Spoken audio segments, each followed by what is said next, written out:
Saya telah melihat paman ketiga. Qin Yichen tersenyum dan melangkah maju dan mengepal. Dan Wu Qitian sepertinya menyukai dewa pedang bawaan ini yang berani bertarung dan membunuh. Surga, kamu dan Wen Qing jangan pergi. Cepatlah dan lakukan beberapa pasangan benda. Jika Kaisar dan Sixia tidak bisa merawat anak-anakmu, keluarga kami akan menjemput mereka untukmu. Sudut-sudut mulut Qin Yichen bergerak-gerak sedikit, dan Putri Wen Qing semakin memerah. Terlihat bahwa suku Dike dan Wu Jin sangat memperhatikan pasangan ini. Poin kuncinya adalah bahwa kedua ras ingin tahu seberapa pintar anak-anak yang lahir dari Dewa Pedang dan Sang Putri. Jin Jiayu dan klan kuat Wu Jin lainnya menyambut mereka dengan senyuman pada akhirnya. 20.000 yang kuat berkumpul bersama, dan 3.000 orang biadab berdiri di antara mereka. Aura yang kokoh sangat mencolok. Sebelum berangkat, Kaisar Ke tidak lupa mengatakan, Tianxing, Anda perlu berhati-hati terhadap alam semesta kuno. Tetapi Anda harus waspada terhadap langit. Ada juga kekuatan yang berteman baik dengan surga, dan panah hitam terkadang lebih menyakiti orang. Qin Yichen mengingatnya, dan segera, 2 kapal perang dari klan kekaisaran berangkat.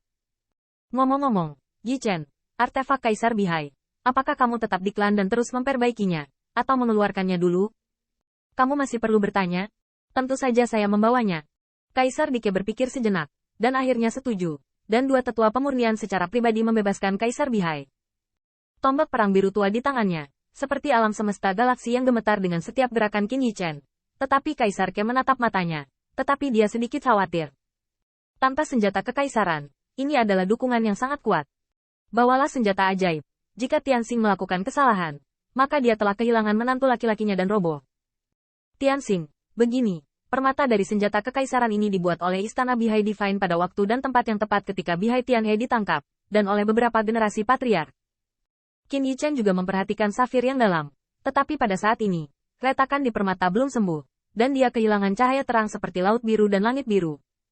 Mata ilahi Dike berkedip-kedip. Di permata ini, jiwa kaisar dari klan Bihai kemungkinan besar akan dibesarkan. Bahkan jika jiwa kaisar tidak tercapai, itu juga jiwa patriark klan Bihai. Mata Qin Yichen terangkat, tetapi Kaisar Ke mengangkat telapak tangannya dan berubah menjadi cahaya ilahi, jatuh ke dalam permata. Kekuatan ilahi Kaisar Ke tidak terduga. Tetapi tampaknya segel ilahi ini tidak menyebabkan perubahan apapun. Jiwa kaisar dan senjata kaisar ini makmur dan rusak. Sayangnya, klan Bihai dihancurkan, dan senjata kaisar ditandai seperti ini, dan dia telah tertidur lelap. Tetapi mengacu pada ini, Kaisar Ke mencibir, tapi klan Bihai pintar. Sangat, jiwa kaisar ini mungkin bukan jiwa kaisar sebelumnya, tetapi menyatu dengan artefak kaisar. Suku Bihai memuja dan bahkan memuja artefak kaisar, itu menyembahnya. Biarkan dia mengolah ke tingkat yang sebanding dengan jiwa kaisar. Situasi. Tidak hanya klan Bihai, aku akan memperbaiki senjata kekaisaran untukmu. Bukankah itu menyembuhkannya? Ini. Qin Yichen ragu-ragu, tetapi dia dan klan Bihai telah menjalin perseteruan, dan bahkan klan Bihai dihancurkan, yang banyak hubungannya dengan dia. Kaisar direnggut oleh klan asing. Jika jiwa kaisar ini pulih, saya khawatir dia yang pertama membunuh.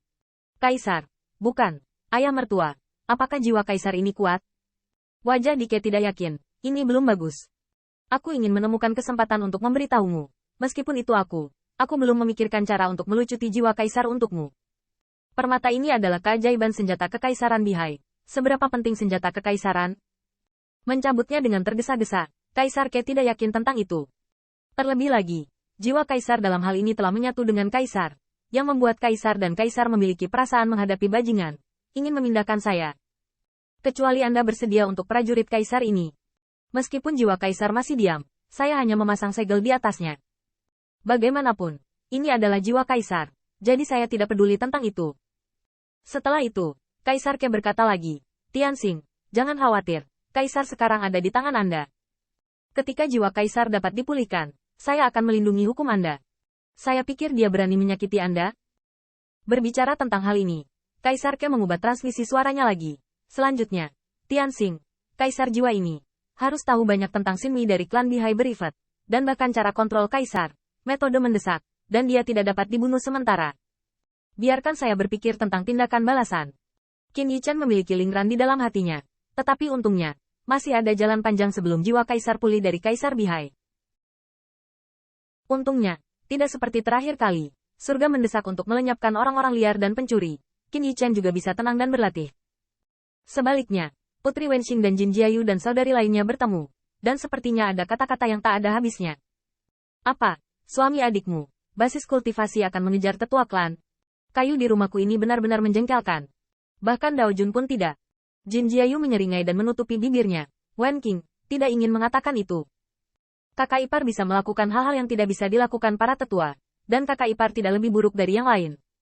Hah, dia hanya sepotong kayu. Jin Jiayu menyeret Putri Wen Qing ke samping. Dan bertanya dengan tenang. Saudari, kamu dan saudara ipar, tidakkah kamu benar-benar makan kembang api, kan? Leher merah muda Putri Wen Qing memerah. Dan dia malu dan marah. Atau katakan dia adalah kayu. Qin Yichen ketakutan ketika dia mendengarnya. Kata-kata apa harimau dan serigala ini? Nyonya, saya akan mundur. Kalian bicara. Sepanjang jalan, Qin Yichen memurnikan harta surga dan bumi. Dengan statusnya saat ini, dia tidak kekurangan sumber daya untuk berkultivasi. Dan Kaisar Ke tidak akan salah dalam hal ini. Ketika bergegas ke pasar Jalan Lik, klan Kaisar Ke juga bertemu dengan beberapa sekutu. Ditemani oleh para dewa dan iblis di sepanjang jalan. Dan saat mereka mendekati Kaisar Tiangwan, semakin banyak kaisar yang datang. Bahkan spanduk pengadilan surgawi ditampilkan, dan klan Wei yang menjaga sayap kanan pengadilan surgawi, serta Skes Paro Protos, klan Gajah, klan Dewa Gunung, klan Luwu, dan klan Setan Fang. Berdiri di geladak, Qin Yichen melihat jumlah orang kuat dari berbagai kaisar dalam perjalanan ini. Ini tentang latar belakang kaisar saat ini. Misalnya Tusan, meski masih ada nama kaisar, tapi nama Lik Taosu belum muncul sama sekali. Dan jumlah terbesar tidak berbeda dengan surga. Ada total 30.000 orang kuat, dengan kekuatan ilahi menjulang ke langit. Semua mengelilingi Dao Wei mengembara. Ada tanda kekaisaran udara ungu samar, penuh gaya kaisar surga. Seolah-olah, semua klan kaisar dari berbagai klan dikirim kali ini. Tetapi mereka semua adalah bakat elit klan. Bagaimanapun juga, tidak mudah untuk membuka pasar Lik Tao sekali.